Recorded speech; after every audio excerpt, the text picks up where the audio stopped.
My husband brought home his niece after his brother and his wife passed away and told me. Watch the full thrilling story. I'm Stephanie, a 29-year-old woman. I've been married to my husband George, who's also 29, for 5 years. He has an older brother, Anthony, 34, who is married to Jackie, 31, for 7 years. George and I met back in business school and were together for almost 7 years before we finally tied the knot. So all in all, we've been together for 11 years. Anthony and Jackie met through friends and dated for 2 years before getting married, so their total time together was almost 8 years. That's a long time too. All of us have always gotten along incredibly well. Anthony and Jackie were genuinely good friends of mine too. We'd go out on double dates and do all sorts of things together.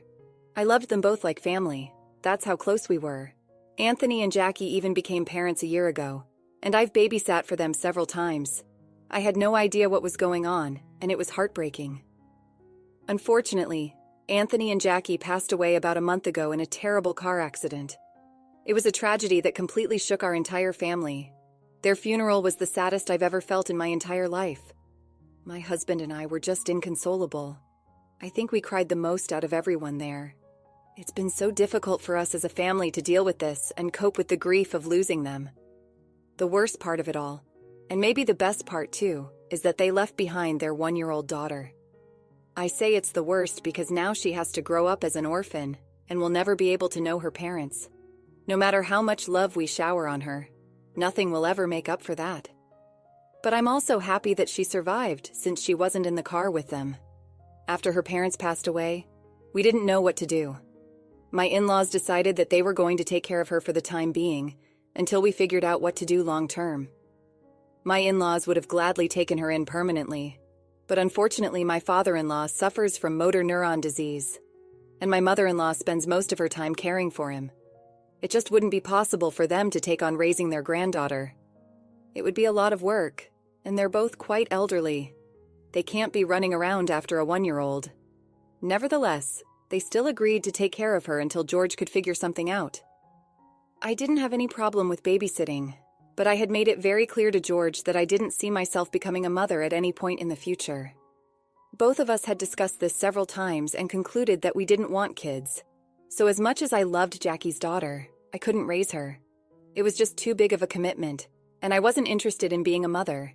It was better for me not to be a mother than to be a bad one. So George and I started looking for people who would be willing to adopt. We were lucky that their daughter was still young and hadn't known her parents for long enough. This meant the adoption procedure was going to be easier for her than it would have been if she were slightly older. She had been living with her grandparents for the last few weeks, but then 9 days ago, George brought her home after work. He informed me that he had taken over her responsibility, and now it was going to be the two of us taking care of her until we found the right people to adopt her and make her a part of their family. Now I agreed to this because I knew it was going to be a temporary arrangement. Eventually, we would be able to find a loving home for her. Besides, after what happened to Anthony and Jackie, I just didn't have the heart to say no. Both of us were still grieving them so much, and it didn't feel right to say that I wouldn't be willing to take care of their daughter. It was kind of difficult at first because both of us had to compromise on our work hours and come back home earlier than usual. The sitter we had been using wasn't willing to stay that long and was asking for an exorbitant amount of money, which didn't seem right for our budget. We had to make a lot of changes around the house in a few days, but I was ready to do it all for the sake of Anthony, Jackie, and their daughter. It was nice to have her around. It kept us distracted from the pain of losing her parents since they were so important to us.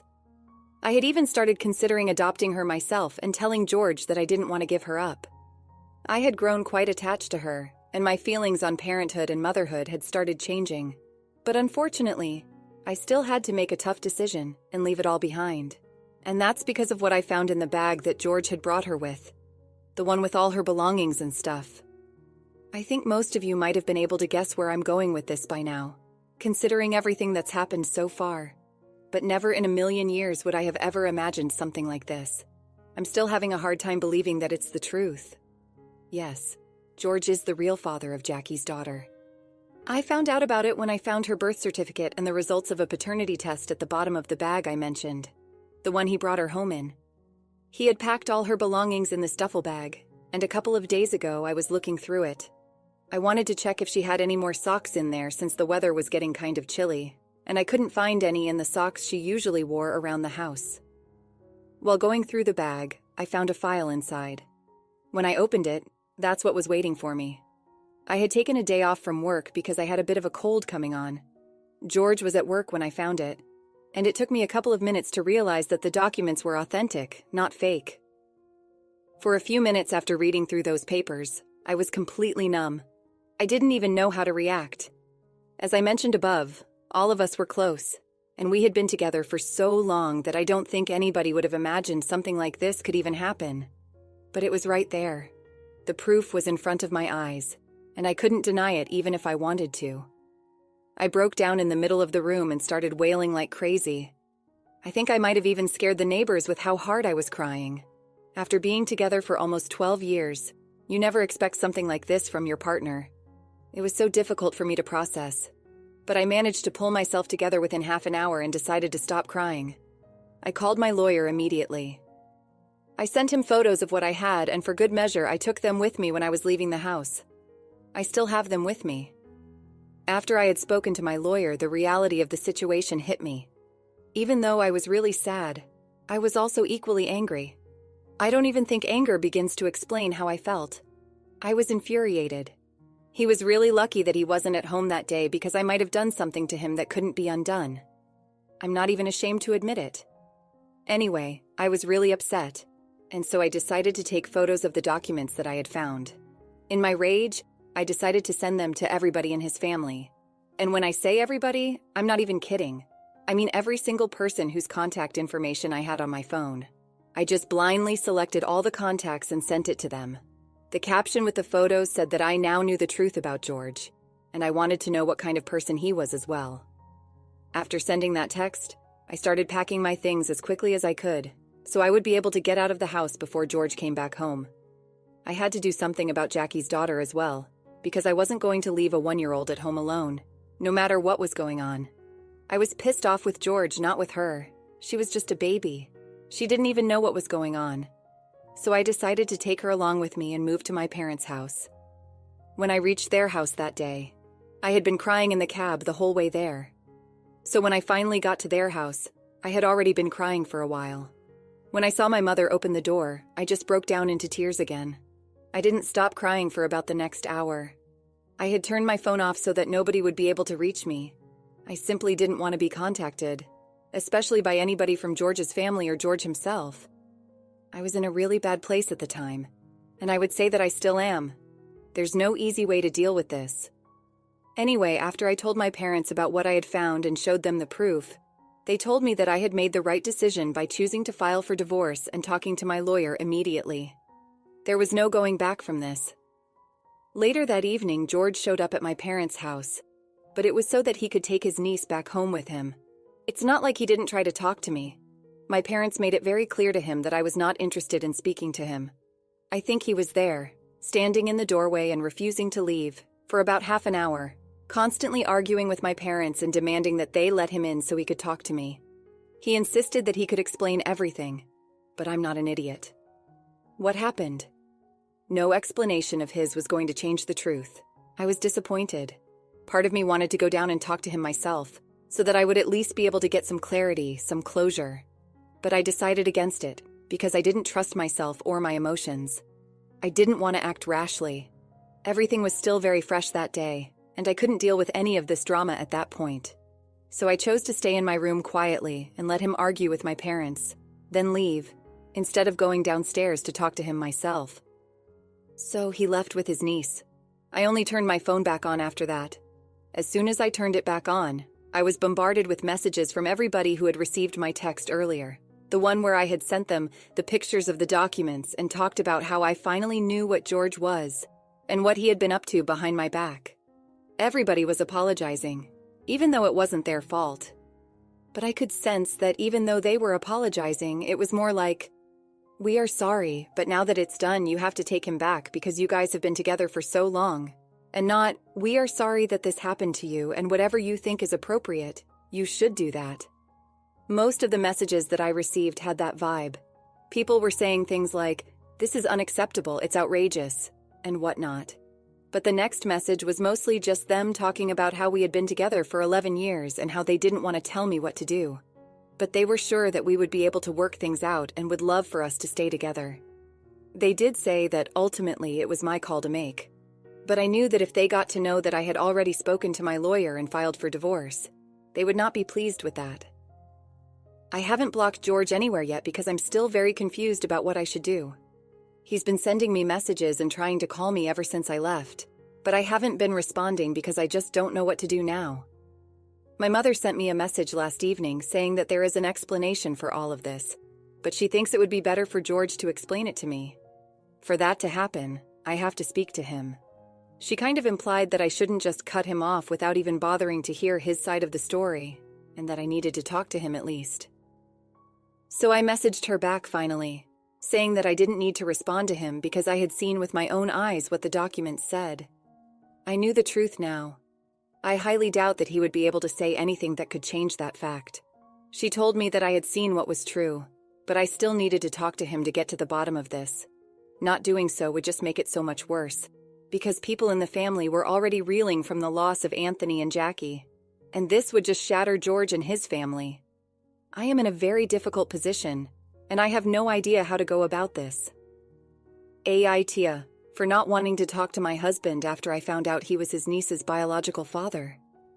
After reading through the comments on the original post, I decided to talk to my husband after all. I hadn't been responding to any of George's calls and texts, but after reading the comments, I opened his chat and finally replied that I was ready to talk to him. He hadn't said much in his text. He just kept telling me that he wanted to talk to me and explain everything. Not that there was much to explain. It's pretty much what I thought. But what he said made me realize that I was right to file for a divorce. Immediately I met him this morning, and he came over to visit me. He looked very upset and started by apologizing to me for keeping this a secret for so long. Then, he started telling me that he and Jackie had only hooked up once, and it meant nothing to either of them, and both of them regretted it. I did not buy that because it seemed unlikely that they would get together only once. It was just a gut feeling, and Jackie was no longer here, so she couldn't tell me the truth either. Anyway, he told me that coincidentally, both of us had been fighting, and so had she and Anthony.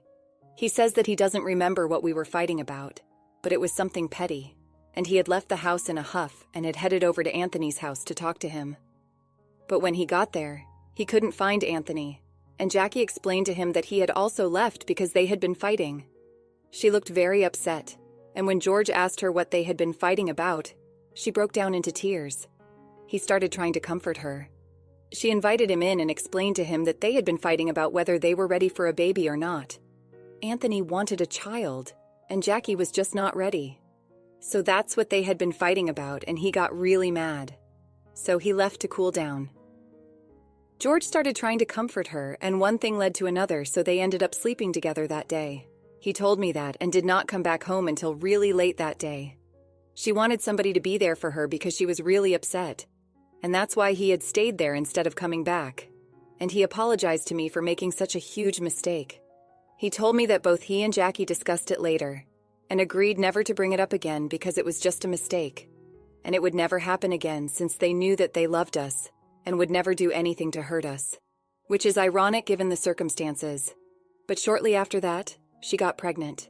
And even though she had decided earlier that she did not want kids as she was not yet ready, she did not want to break Anthony's heart. And so she decided to go through with the pregnancy. Both of them were stressed out until the baby was born. After that, when they found out her true parentage, they decided to keep it a secret from both of us and agreed that Jackie and Anthony would raise their daughter as their own and never bring this up again. Jackie was a lawyer, and she dealt with all the paperwork, which is how she was able to avoid Anthony finding out about any of the details on the birth certificate. Anthony trusted Jackie blindly, so he never bothered to double-check anything they had listed George as the true father of her daughter, since Jackie had the forethought to think that in case anything happened to her, she would want the baby to go to him next. I can't imagine how Anthony was never able to find out about any of this for so long. Almost a year. He must have trusted Jackie, and I guess he was too busy adoring his daughter to care about any of the documentation and paperwork. It was a clever move on Jackie and George's part, Not such a clever move to keep the paperwork in the file in the bag and not bother to properly hide it from me. After George was done telling me everything, I told them that it was too late for the truth, and in any case, I had already spoken to my lawyer and started to prepare for a divorce. This did not change my mind in the least. It was overall quite disappointing since I had expected that they would genuinely have an explanation that would change my mind, since they have been behaving like talking to George once would change everything. He and his family had been begging me to give him a chance to explain. But this was not something that made me think any differently. It just made me think that I was right to file for divorce, because you just can't recover from something like this, not after 11 years of being together. I don't think anybody in my place would have forgiven him, or even given him a chance to talk to me like I did today. Anyway, when I told him that I was not going to change my mind, he started begging me for another chance, and told me that he could not live without me. He even said that he had already lost his brother and such a close friend of his that he could not afford to lose me as well, and that he needed me to be there for him because he was going through so much. I almost laughed out loud because of the people that he had lost. I had also lost those very same people. I had been equally close to his brother and sister-in-law, and the four of us had been a group. But he and Jackie were the ones who screwed us over. I don't bear any ill will towards Jackie, but I can't forgive George. And even in such a situation, he was thinking about what he had been through and not me. He was the one who screwed up. This was his fault, and I was the one who had lost two of my close friends, and then found out that my husband had been cheating on me and even had a daughter with another woman who happened to be so close to me, all in just 1 month. It couldn't have been easy for me either, but I was still trying to deal with it with dignity. I explained all of this to him, but he just refused to understand and kept begging me to come back to him. After one point, it started getting on my nerves, so I just told him that he had to leave, and if he didn't, I would be forced to call the cops on him and have him removed from the property. So he left after that, but he told me that he would be back and he was not going to give up until I came back to him.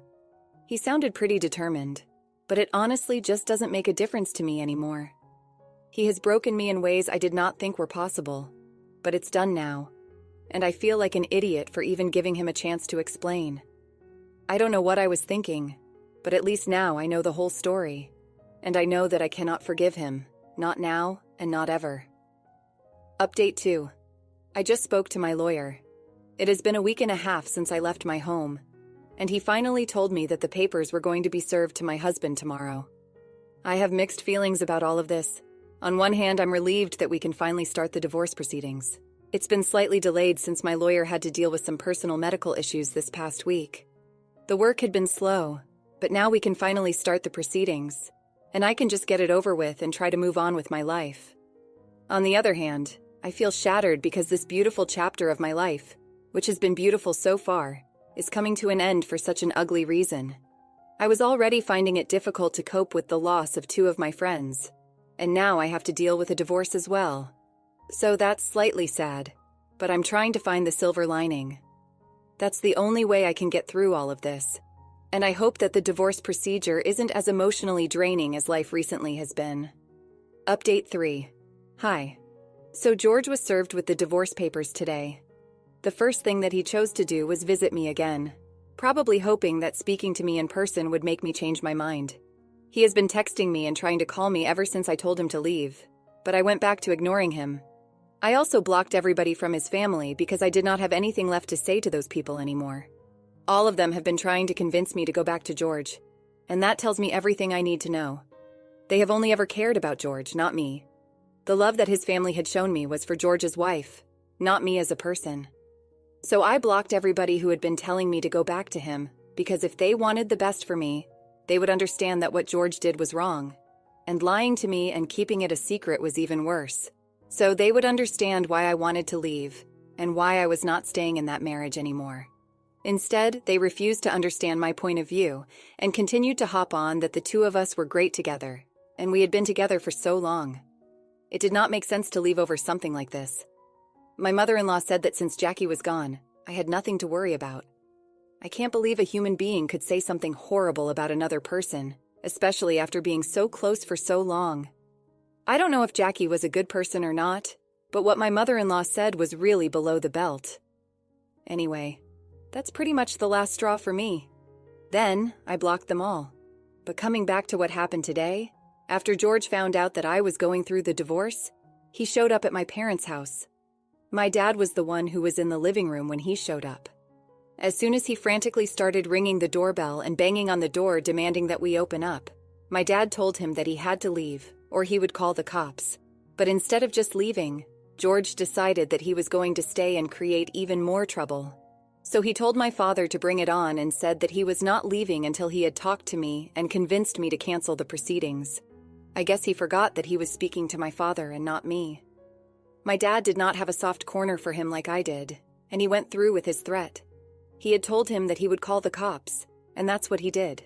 So George was forcibly removed from our property. He didn't even go respectfully. He went kicking and screaming. It was just really embarrassing for him, and I was watching it all from my room, not even bothering to go out because that would just lead to more trouble. Anyway, he was taken away, or rather dragged away, and that was that. I'm pretty relieved that my dad dealt with it and did not allow me to deal with it, because no matter what, I still have a soft corner for him. And that would have made it very difficult for me to report him. At least he got what he deserved. Update 4. I have been blocked by George. Yep, that happened. I just find it funny because I did not block him. He did. I can't imagine why he would do so when I am already ignoring him and not bothering him at all. It'll just make it difficult for us to communicate directly during the divorce. Ultimately, it's his decision. Well, his decision was influenced by his family. His mother sent me an email after that day when we called the cops on him and he was forcibly removed from our property. She mentioned in the email that she was incredibly disappointed that our family would do something like this and treat him like a criminal when he was only trying to get me back. She was acting like we were the villains for doing what any other family in our place would have done. She did not even seem to care for the fact that it was George who had been acting unhinged and had spoken in a very harsh tone to my father. It's not like he hadn't been warned. My father had told him that if he didn't leave, he would call the cops on him. He had been warned, and yet he chose to stay there. After that, we were not responsible for what happened to him. He was trying to compensate for his mistakes in the past, in her opinion, and she was just playing the victim. She said that she couldn't believe that despite having such a close relationship for so many years, my family put him through something like this, and I would sit by and allow it to happen. She expressed how disappointed she was that I hadn't even bothered to come out of the house to check on him and make sure that he was all right, even as he was being taken away.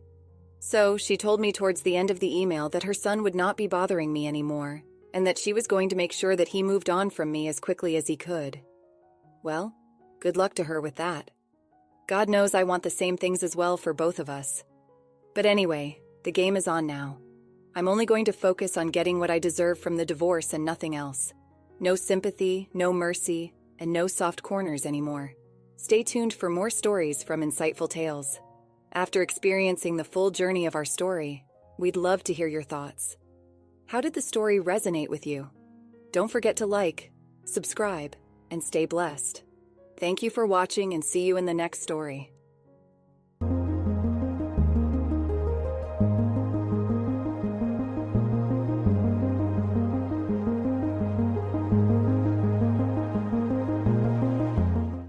All right, everyone's presentations are done. Nick, the manager, said as he tried to move the discussion forward. Excuse me, I haven't. I recently found out something. Nick interrupted me and began to speak. There's apparently someone in this department who didn't graduate high school and is just a part-timer. Meetings should be for employees only. Absolutely right. His lackey, Mike, of course, agreed with Nick. I'm leaving. After leaving the meeting room, I started to shut down my computer. I noticed that an email had arrived, not in my personal inbox, but in the company's shared email. Thinking, there's no point in speaking up, no one will listen, I went home quietly. The next day, I heard a commotion from Nick's desk. He was staring at his computer screen, his face pale. Nick? Is something wrong? Mike looked at the screen with him. And he turned even paler than Nick. Why is he so angry? Knowing the reason for Mike's distress, I thought to myself, serves them right. My name is Adam. My mother passed away when I was in the 9th grade, and I was raised by my father. Well, you could hardly call it being raised. After my mother passed, my father changed. He drowned his sorrows in alcohol, and though he still went to work, he squandered our living expenses on horse racing. Because of that, I had to start working part-time as soon as I entered high school. Every month, I went to the convenience store with bills in hand that couldn't be auto-deducted from my father's account.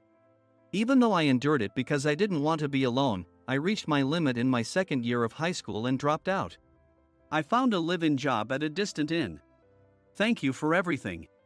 The day I left home, my father, still staring at the TV, spoke. Take care. That was our last conversation.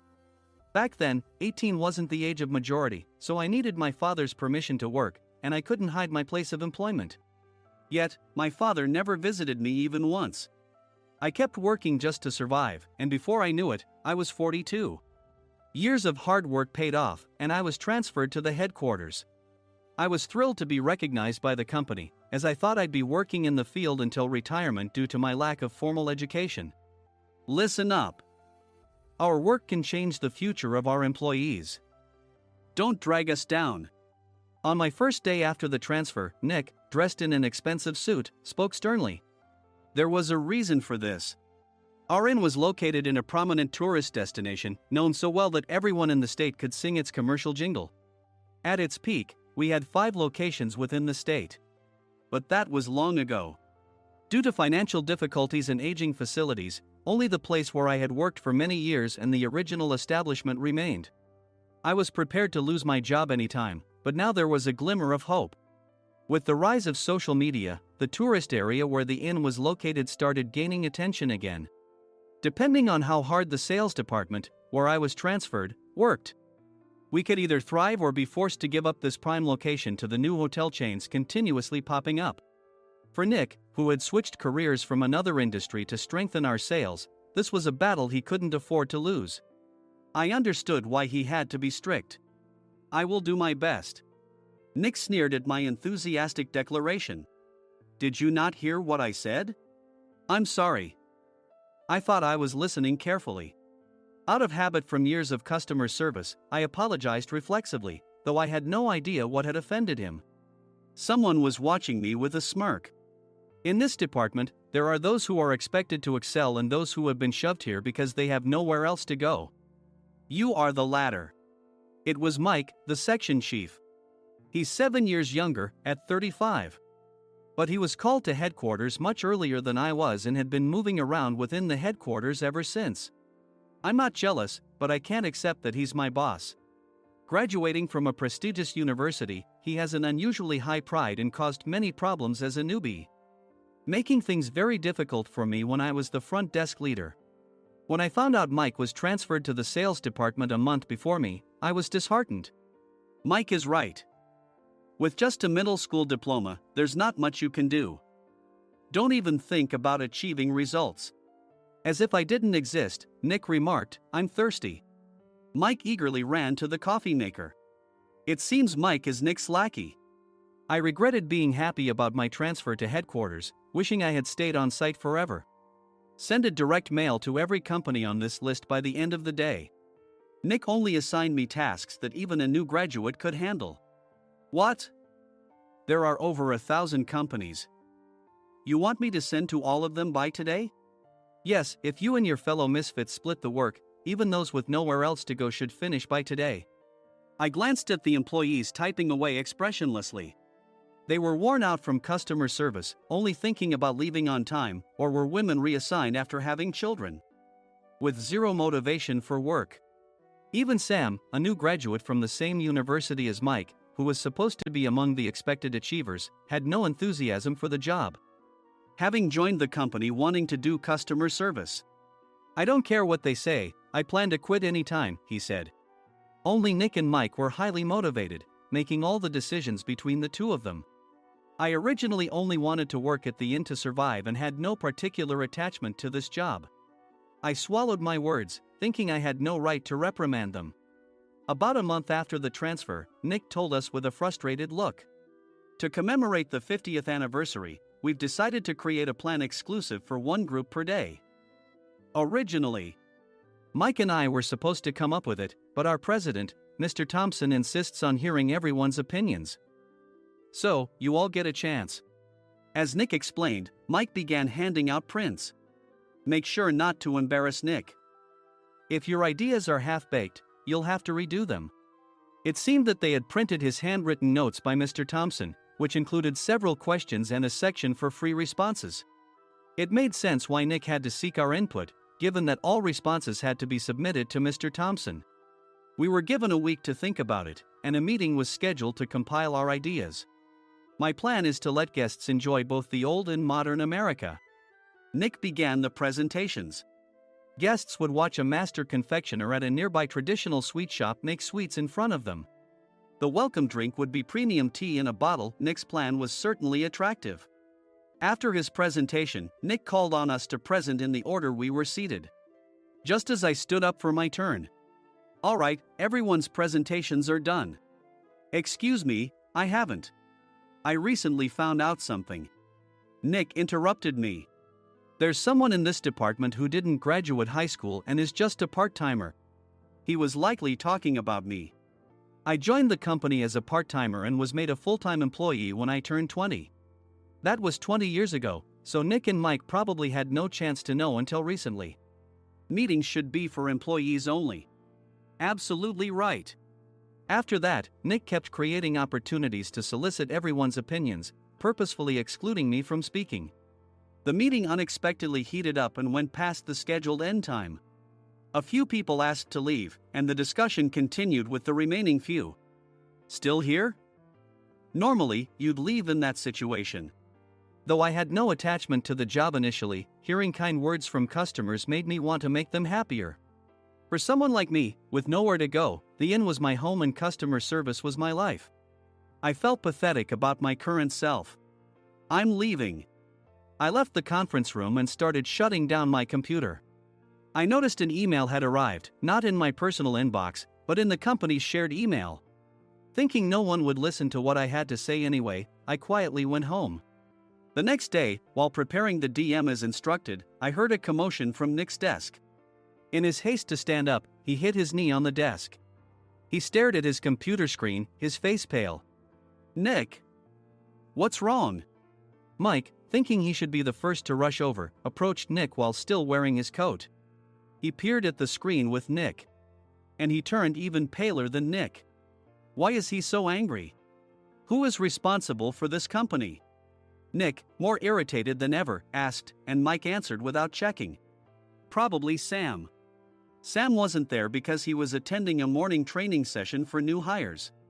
Nick gave up on getting angry and returned his gaze to the screen.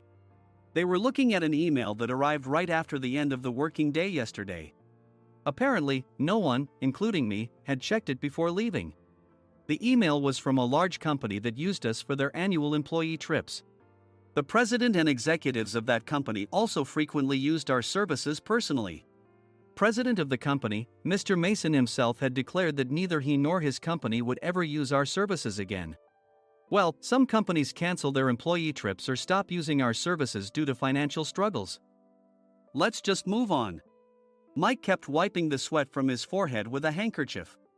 Knowing why Mike was so agitated, I quietly watched their interaction.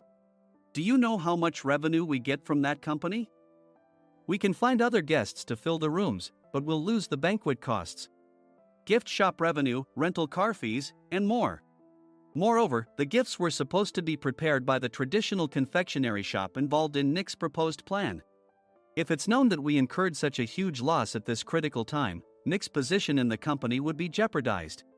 Nick took a deep breath, seemingly trying to calm himself. All right, Mike. Go to New York right now and apologize to Mr. Mason. What? You're coming with me, right? I have urgent work to do. I trust you, which is why I'm entrusting this to you. Please. Mike, believing Nick's sincerity, agreed with a determined look on his face, saying, yes. That's Nick for you. Even if Mike went to apologize, Nick would shift all the blame onto him if the client didn't change their mind. Well, it was Mike's fault to begin with, so it served him right. About 3 hours later, Sam answered a call from somewhere and repeatedly apologized, saying, I'm very sorry. Everyone watched to see what was happening. After ending the call, he informed Nick with a weary tone. When Mike arrived at the client's company, he only made things worse, further infuriating Mr. Mason. He was demanding, "Get his boss here immediately." It was no wonder Sam was exhausted, dealing with such a call right after returning from training. "What is that idiot doing?" "All right, Adam, you're coming with me. If sacrificing Mike didn't work, then I must be next."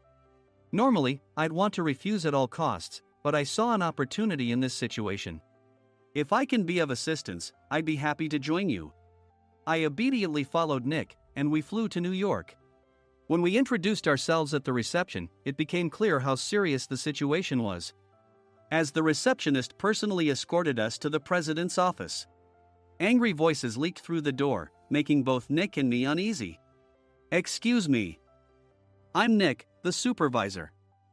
I understand my subordinate has caused you trouble, and I deeply apologize." Nick, with his experience in the corporate world, knew enough to offer an apology before excuses. However, his customer service skills left much to be desired. I sighed as I saw Mike trembling like a small dog in the corner of the room. "What kind of training are you giving your subordinates?" Mr. Mason glared at Nick with a red face. The intensity of his gaze made even Nick take a step back. Regrettably, I joined this company only 2 years ago and was unaware of Mike's issues. I should have identified his shortcomings sooner. Indeed, I should have realized sooner. No sensible person would come to apologize and then give a lengthy presentation on the drawbacks of not using their in. Nick froze, his mouth slightly open. Suspecting the worst, I picked up the documents that had fallen to the floor. It seemed Mike hastily prepared these documents on the plane, listing the disadvantages. Disadvantage 1: if you change the venue for the company trip, employees might suspect it's for cost-cutting reasons, leading to a negative impression. Reading it aloud half-jokingly, Nick snatched the papers from my hand and checked the contents with a furious expression. Among the stack of documents was a receipt from a nearby convenience store's copy machine. I felt a pang of dread, hoping he hadn't shown the receipt as well. What do you think he said when I asked what kind of nerve he had to do this? I'm very sorry." Faced with the dire situation, Nick must have thought there was nothing left to do but apologize. In a voice smaller than I'd ever heard from him, he uttered words of apology. He said, "I'm a Harvard graduate. I don't believe I said anything wrong." "Mike, what have you done?" Forgetting his plan to pin the blame on Mike, Nick yelled loudly, even in front of Mr. Mason. "I didn't do anything wrong." "You're still saying that? Look at him." Mike pointed at me with a shaking hand. "I was assigned to headquarters in my 20s and now I'm a section chief. This guy only made it to headquarters at 42. Everything I've done proves I was right. So why are we losing the contract?" Having said his piece, Mike collapsed to the floor. "Of course. You were sent there because you had nowhere else to go." Mike never expected to hear such words from someone he looked down upon. He lunged at me, and Nick hurriedly stepped in to stop him. "Mr. Thompson told me Mike is a quick thinker, and to take good care of him." There's no way he was pushed aside. "Don't make things worse here." "He didn't say quick thinker, he said only quick-witted, didn't he?" I don't remember that part." I recalled the many troubles Mike caused when he was a newbie. When Mike was on the front line, his pride was so high that he never apologized to customers. Customer service, especially in our job, doesn't work alone. It brings both good and bad situations. If the front staff or housekeepers made mistakes, or the cleaning company didn't properly clean a room, one had to apologize to the customers regardless of personal fault. Mike, in such situations, would never apologize, insisting he wasn't at fault. This often angered customers, and as the front desk leader, I frequently had to apologize on his behalf. He caused complaints and disrupted operations, which is why he was quickly moved to headquarters. In departments where he didn't interact directly with customers, his quick thinking was beneficial and things went well. But it seemed his flaws were starting to show. Corporate reservations are supposed to be entered into the system by the sales representative. But a quick check yesterday revealed that more than 10 items were missing from the client's reservation. The handover document clearly stated what needed to be prepared. Why didn't you enter it into the system? Why do we have to give them special treatment? Filling rooms near the banquet hall, setting up all the food in advance. Specifying the brand of wine, they're too demanding. No wonder he always angered customers, I thought, feeling a headache coming on. Grouping them in rooms near the banquet hall is for our benefit too. It makes it easier for the staff to set up beds and serve breakfast since everyone's schedule is synchronized.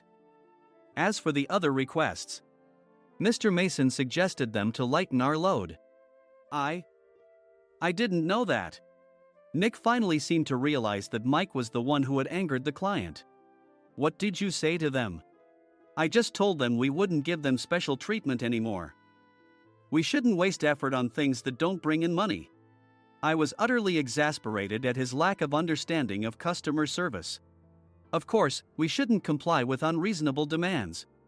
But carrying over successful practices from past stays makes customers feel remembered and enhances their experience. Good memories encourage repeat visits. That's part of our job. I looked down at Mike, who was sitting on the floor. In our job, nothing is a waste. Mr. Thompson likely moved you to the sales department, hoping you'd finally understand this. How do you think he feels now that you've failed to meet his expectations? Mike, tears in his eyes, fled the president's office. I was amazed he still hadn't apologized. You have it tough, Adam. It's okay, we're all employees of the same company. I deeply apologize for this disrespectful incident. Especially after all the care you've shown us. If it weren't for you, Adam, I really would have stopped staying here. When I heard you were moving to the sales department, I was willing to reconsider if you handled it. Seeing us talk so amicably, Nick's face contorted. Do you two know each other? Adam's service is excellent. I always requested him specifically. Normally, we don't accept specific staff requests, but we made an exception for Mr. Mason, adjusting my shifts accordingly. He had personally stayed at our hotel just before my transfer, and during casual conversation, I mentioned, I'm moving to the sales department soon. If I hadn't told him then, things could have been much worse. Please continue to take care of us. I look forward to it. On the return flight, Nick awkwardly offered me a can of beer. It's still working hours. Of course, I had no intention of forgiving him for a single beer. Nick might try to pin everything on Mike and avoid any consequences. While pondering this, a startling fact came to light. Nick, the tea bottles for the plan have arrived. I handed Nick a bottle labeled with our inn's name. They look good. What are you talking about? These are plastic bottles. I had assumed we would use the trendy, high-end bottling tea. But what arrived were ordinary plastic bottles of tea with customized labels. The only unique aspect was the label, which had the inn's name, making it look customized. Upon further investigation, I discovered that a substantial amount of money was set to be paid to the tea company. It was priced like bottling tea. Does this plastic bottle really cost $100 each? The tea inside is specially blended for us. The extra cost is for that. Wouldn't it be better to use another tea company? Or is there a specific reason we must use this one? As Nick continued to make excuses, I showed him a printed email.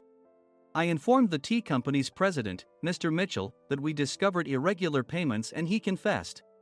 He said you two were high school classmates and planned to split the extra money. That idiot. Why did he confess? That's not important. You should worry about yourself, this could turn into a police matter. Opening the bottle cap, I suggested.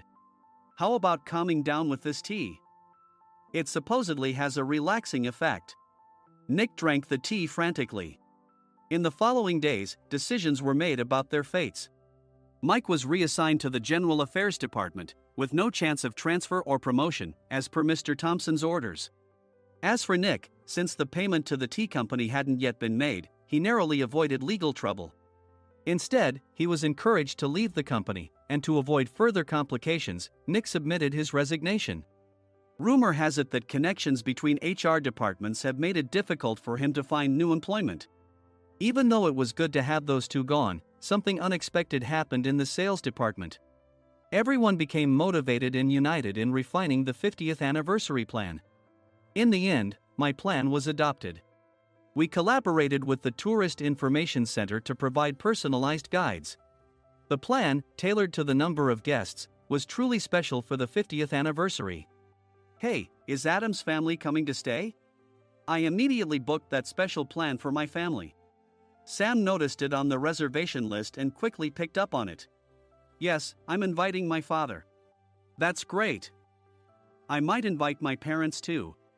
I lacked the courage to face my father just as Adam. But here, with the confidence Mr. Mason praised, I felt ready. The 50th anniversary plan was a perfect opportunity to reconnect with my father. I hoped to bring back the days when we could laugh together as we once did.